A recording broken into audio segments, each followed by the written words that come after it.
बिस्मिल्लाहिर्रहमानिर्रहीम। अस्सलाम वालेकुम दोस्तों, आज की जो मेरी वीडियो का टॉपिक है वो है कि आपने इस शदीद गर्मी में अपने एग्स को, मुर्गी के एग को किस तरह सेफ रखना है।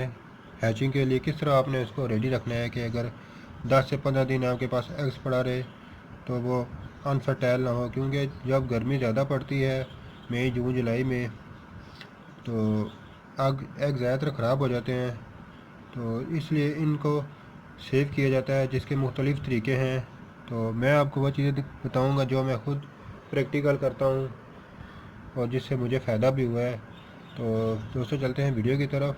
तो सबसे पहले जब मुर्गी ने एग ले करना है तो आपने उस एग को उठा के ना किसी ऐसी जगह पे रखना है जहाँ पर टम्परेचर तकरीबन 30 के नज़दीक हो, क्योंकि जब मुर्गी एग ले करती है तो साइंसी नुक्ता नज़र से उस वक्त एग का जो टम्परेचर है वो 40 डिग्री तक होता है और मुर्गी की बॉडी का भी टम्परेचर इतना ही होता है। तो आपने इसको स्लोली नीचे लाना है तकरीबन 12 से 14 घंटे में। तो पहले आप इसको 30 पे लेके आएँ, फिर आप इसको 25 डिग्री पे लाएँ और फिर एंड में आप इसको तकरीबन 20 डिग्री तक सेव रखें। तो इंशाल्लाह आपके एग जो हैं वो 20-22 दिन तक सेव रह सकते हैं।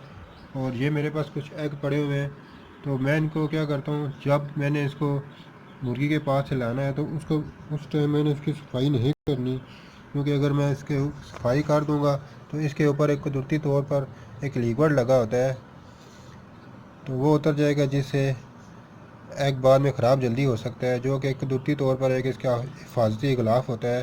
तो आपने इसको सफाई इसकी बिल्कुल नहीं करनी, आपने इसको इसी तरह रखना है। और जिस टाइम आपने एग को इनक्यूबेटर में रखना है तो उस टाइम आपने एग की सफाई करनी है। तो फ्रेंड्स, सबसे पहला पॉइंट तो यह है कि आपने इसकी जो नोक वाली साइड है वो नीचे की साइड पर रखनी है और ये मोटी साइड ऊपर रखनी है, क्योंकि इसकी मेन वजह ये होती है कि ये मोटी वाली साइड से एग के अंदर ताज़ा हवा जाती है, ऑक्सीजन जाती है, जिसकी वजह से एम्ब्रियो की डेड नहीं होता, वो ताज़ा ऑक्सीजन लेता है और वह ज़िंदा रहता है। अगर हम इसको उल्टा कर देंगे तो ये हवा वाली साइड नीचे चली जाएगी, जिससे कि ये नुकसान हो सकता है कि आपके एग में बाज़ औक़ात जो लंगड़े चिक्स निकलते हैं, उसकी एक वजह ये भी होती है। तो दूसरी जो चीज़ रखनी है वो आपने इस एग को स्टार्ट में सफाई नहीं करनी, मैं तो सफाई नहीं करता फ्रेंड। और तीसरी जो चीज़ करनी है ये नमक है फ्रेंड्स, इसको साल्ट बोला जाता है। ये आप खुला नमक ले आएँ और इस नमक से आपने इस एग को इस तरह ढाँप देना है कि ये मुकम्मल कवर हो जाए, और इधर तक आपने इसको कवर करना है। और ये भी मेरे पास ये एग देखें, ये सेफ पड़े हुए हैं। ये इन एग को मेरे पास तकरीबन 25 या 26 दिन हो गए हैं, क्योंकि मेरे पास कुछ टाइम की कमी है, जिसकी वजह से मैं ये अभी हैच में नहीं लगा सकता। तो अभी जो टाइम की सूरत हाल है, मुझे लग रहा है कि मुझे ये एग तकरीबन महीना एक और डिले करने पड़ेंगे, और फिर उसके बाद जो इसका रिज़ल्ट निकलेगा मैं वो भी आपके साथ शेयर करूँगा। और अभी आप ये देखें, इस कमरे का जो टेम्परेचर है वो 27 डिग्री तक है और नमी तकरीबन 39 से 40 है। तो नमी तकरीबन 60 तक होनी चाहिए। तो नमी के लिए फ्रेंड मैं क्या करता हूँ, नमी के लिए मैंने ये शावर रखा हुआ है, जो मैं इसके ऊपर जस्ट एक बार हल्का सा कर देता हूँ स्प्रे। दिन में 1-2 मरतबा इसके ऊपर मैं स्प्रे कर देता हूँ इसके साथ। और इस एग को मैंने ये देखे इधर तक सेव रखा हुआ है, और ये ऊपर वाली साइड इसकी ओपन छोड़ी हुई है, यहाँ से ताज़ा ऑक्सीजन अंदर जाती है। और नमक फ्रेंड एक ऐसी चीज़ है, इसके अंदर ठंडक होती है। अगर इस टाइम कमरे के टेम्परेचर 27 है तो नमक के अंदर का टेम्परेचर तकरीबन 3 से 4 डिग्री और नीचे चला जाता है, यानी कि अभी नमक का टेम्परेचर 21-22 के नज़दीक है। तो इस 21-22 या 20 के अंदर अंदर एग आपके ख़राब नहीं होंगे, क्योंकि ये चीज़ें मैं पहले भी करता रहा हूँ, तो इस चीज़ का मैंने अच्छा रिज़ल्ट लिया है। तो आप इस तरह अपने मुर्गियों के जो एग हैं उनको सेफ रख सकते हैं।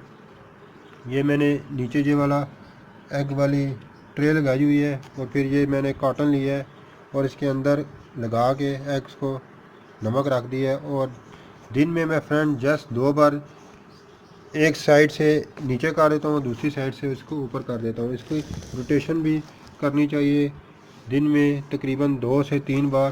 तो ये देखें, इसका ये तरीका कार है कि आपने इसको ये उठा के इस तरह रोटेशन कर देनी है। तो तीसरी ये चीज़ है कि आपने इसकी रोटेशन लाजमी करनी है फ्रेंड। तो अभी ये जो एग है ये मेरे पास 2 से 3 दिन इधर ही मैं रखूँगा। जब ये 3-4 दिन मेरे पास पड़े रहेंगे उसके बाद मैं इसको ऊपर नमक रख के इसी तरह के डब्बे के आगे रख के तो मैं ये सेव करके रख दूँगा। और इसके अलावा आप इन एग को फ्रिज के अंदर भी स्टोर कर सकते हैं। फ्रिज के अंदर बाद लोग कहते हैं कि एग ख़राब हो जाता है, लेकिन मैंने सेव किए है और हैचिंग भी की है। तो फ्रिज के अंदर एग्स ख़राब नहीं होता, लेकिन फ्रिज के अंदर जो आपने एग्स को स्टोर करना है वो सबसे नीचे वाला खाना जो होता है, जहाँ पे वो सब्ज़ी या फ्रूट रखा जाता है, उससे ऊपर वाले खाने में आपने रखना है।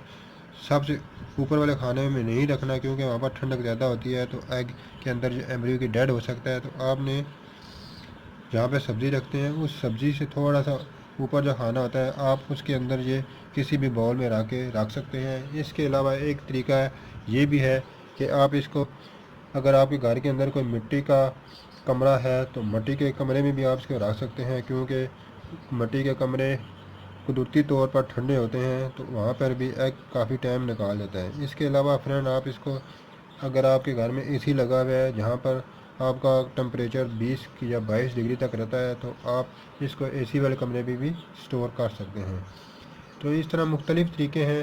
और इस तरह आप इसको मिट्टी के बर्तन में भी रख सकते हैं, वो भी ठंडा होता है। उसके ऊपर नमक डाल के साइडों से आप उसको थोड़ा सा पानी लगा दें नीचे वाली साइड, मिट्टी वाली साइड पे, तो वो एग ठंडे रहेंगे तो एग आपके ख़राब नहीं होंगे। तो फ्रेंड ये भी तकरीबन इन अंडों के तकरीबन 20-22 दिन हो गए हैं। तो तकरीबन महीने डेढ़ के बाद ही मैं इसको इनका बेटर में लगाऊंगा और फिर मैं आप दोस्तों के साथ इसका रिज़ल्ट भी शेयर करूंगा कि इसका रिज़ल्ट क्या है।